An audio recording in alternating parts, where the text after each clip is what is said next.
सुरुवातीला लैंगिक संबंधांच्या गुन्ह्याबाबत दोन मोठ्या बातम्या। पहिली बातमी मुंबईमधली। मुंबईत एका शिक्षिकेनं आपल्या विद्यार्थ्यावरच लैंगिक अत्याचार केल्याची घटना घडली आहे। या प्रकरणी मुंबई पोलिसांनी शिक्षिकेला अटक केली आहे। तर दुसरी घटना आहे नागपूरमधली। इथे एका व्यक्तीनं शाळकरी मुलाला आय लव्ह यू म्हटलं, पण कोर्टाने या आरोपीची निर्दोष मुक्तता केली। आय लव्ह यू म्हणणं लैंगिक छळ नसल्याचं कोर्टाचं मत आहे। या दोन्ही घटनांचा सविस्तर आढावा आता आपण घेऊया।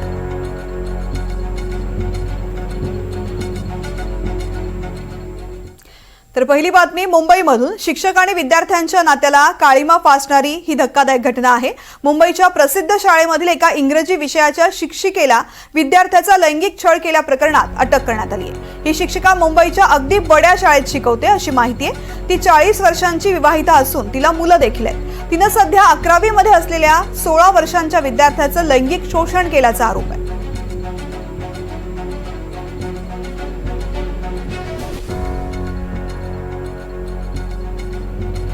माझे सहकारी विनोद तळेकर सध्या आपल्यासोबत आहेत। विनोद सर, अतिशय धक्कादायक बातमी। 40शी ओलांडलेली ही शिक्षिका आणि विद्यार्थ्याचं शोषण तिने केलेलं आहे। नेमका हा सगळा प्रकार काय?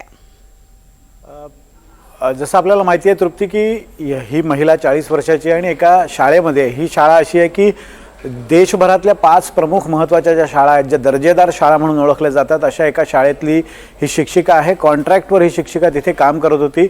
आता जी माहिती आपल्याला मिळते त्यानुसार या शिक्षिकेच्या कामाबद्दल शाळा व्यवस्थापन खुश नव्हतं।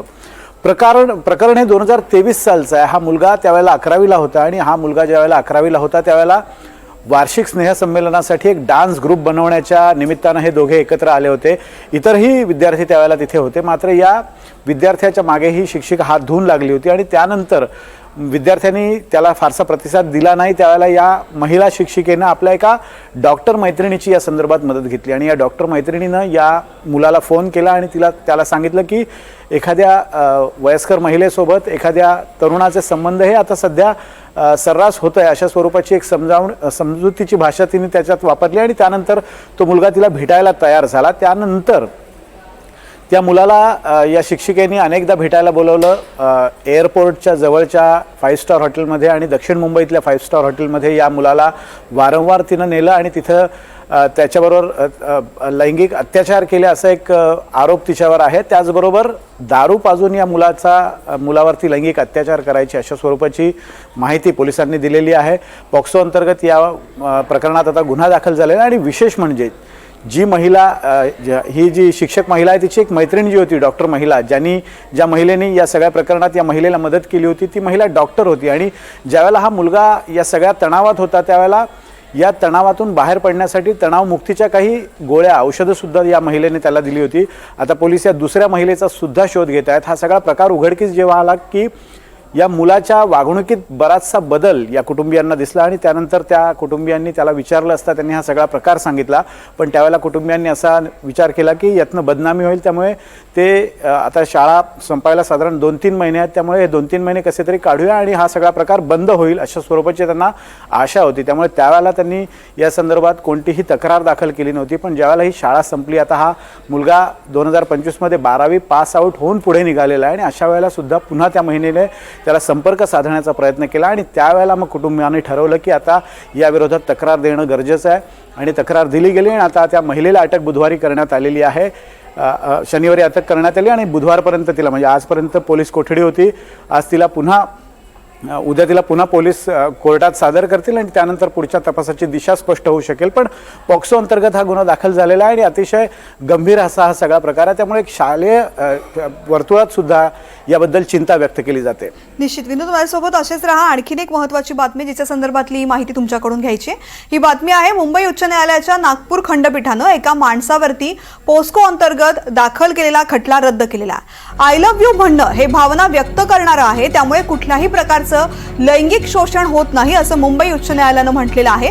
उर्मिला जोशी फाळके यांच्या एकल पीठानं हा निर्णय दिलाय। 35 वर्षांच्या एका आरोपीला लैंगिक शोषणाच्या आरोपातून यामुळे मुक्त करण्यात आलेलं आहे। तर हे एकूणच प्रकरण काय आहे आपण जाणून घेऊयात ग्राफिक्सच्या माध्यमातून।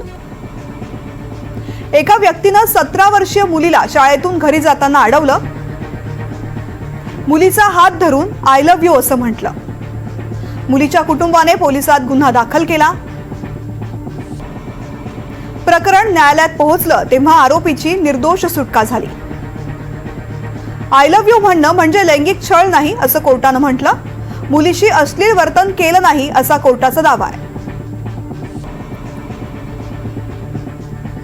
पुन्हा एकदा जाऊयात विनोद तळेकर यांच्याकडे. विनोद, नागपूर खंडपीठानं दिलेला हा सगळा खटला रद्द करण्याचा निकाल, याच्याकडे एकूण कसं पाहायचं? कारण एका मुलीला रस्त्यामध्ये अडवून तिचं लैंगिक शोषण होत नाही, आय लव्ह यू म्हणण्याने तिचं लैंगिक शोषण होत नाही असा निकाल आलेला आहे समोर. हा प्रकार तृप्ती 2015 सालचा आहे. 2015 साली ही व्यक्ती 25 वर्षाची होती आणि त्यानं एका अल्पवयीन मुलीला या संदर्भात विचारणा केली होती आणि त्यानंतर हे सगळं प्रकरण सत्र न्यायालयात चाललं. 2017 साली सत्र न्यायालयानं निकाल दिला आणि या व्यक्तीला दोषी ठरवत 3 वर्षाची सक्त मजुरीची शिक्षा या प्रकरणात ठोठावली होती. मात्र हे प्रकरण जेव्हा नागपूर खंडपीठाकडे गेलं त्यावेळेला खंडपीठानं जे निरीक्षण नोंदवलं की आय लव्ह यू म्हणणं हा गुन्हा होऊ शकत नाही किंवा लैंगिक अत्याचार होऊ शकत नाही अशा स्वरूपाचं एक बेंचमार्क जजमेंट त्यांनी दिलं असं म्हणता येईल. आणि या विरोधात आता एक सूर उमटू लागलेला आहे. सामाजिक कार्यकर्ते असतील किंवा कायद्याचे तज्ज्ञ असतील त्यांच्या मते की अशा पद्धतीनं जर कोर्टानं निकाल दिला तर यापुढे अशा प्रवृत्ती बळावतील आणि त्यातनं आणखीन काही प्रकार समोर येऊ शकतात. त्यामुळे या प्रकरणात राज्य सरकारनं हस्तक्षेप याचिका दाखल करत पुन्हा एकदा हे प्रकरण हायकोर्टामध्ये चालवावं आणि त्या अनुषंगानं त्यांनी या सगळ्या प्रकारावर जी सत्र न्यायालयाने शिक्षा ठोठावली आहे ती कायम राहावी अशा स्वरूपाची मागणी आता जोर धरू लागली आहे. सामाजिक संघटना असतील किंवा इतर राजकीय पक्ष असतील या माध्यमातून ही मागणी केली जाते. तृप्ती. निश्चित. विनोद, धन्यवाद खूप खूप या संपूर्ण सविस्तर माहिती करता.